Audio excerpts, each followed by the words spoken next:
Perfetto, se resti così si vede benissimo che c'è il metro sotto. Vedi tutte queste zigrinature qua, queste secondo me sono cose di legno. L'endoscopio è solo uno dei tanti strumenti utilizzati dagli archeologi per carpire segreti nella casa di Leda a Pompei ed uno degli ausili nella strategia di conservazione dello splendido edificio da poco scavato. Si stanno portando avanti le operazioni di pulitura delle superfici affrescate dai residui vulcanici e dai depositi concrezionati, cioè il consolidamento dello strato superficiale e di profondità per poi avviare la fase di restauro pittorico. La casa di Leda era già stata raggiunta con dei tunnel nel 7-800, con danni che si possono immaginare, ma solo con l'ultima campagna di messa in sicurezza, gli scavi scientifici e il difficile lavoro di tutela stanno facendo conoscere la planimetria della domus, per non parlare delle decorazioni pittoriche tutte del quarto stile. Nell'atrio pannelli rossi e gialli, scanditi da finte architetture, al centro quadretti mitologici, nel tablino invece e nei cubicoli si predilige il fondo bianco con elementi naturalistici come uccelli, scorci, con alberi, paesaggi marini. Nei campi laterali sono raffigurati talvolta animali fantastici.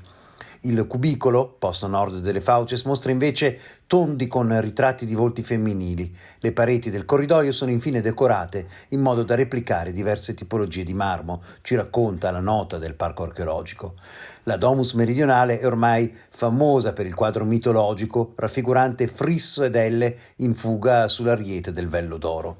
Un affresco che ci mostra due profughi in mare dell'antica Grecia, fratello e sorella, Frisso e Elle, che scappano da casa loro, cacciati dalla matrigna che ha corrotto l'oracolo di Delfi per dire che bisogna sacrificarli, i figli della prima moglie del marito, per finire una carestia che ha colpito la loro patria, la Beozia. Loro vengono salvati dalla dea Era, scappano sull'ariete del Vello d'Oro e sullo stretto tra Europa e Asia, che prende nome proprio dal nome della sorella Elle, l'Ellesponto. Lei scivola dall'ariete e muore in acqua, la vediamo sparire tra le onde. Frisso sopravvive, poi avrà altre avventure da affrontare ed è un mito tipico della Grecia antica, ma anche di Pompei, dove il mito greco è molto presente in tutte le case.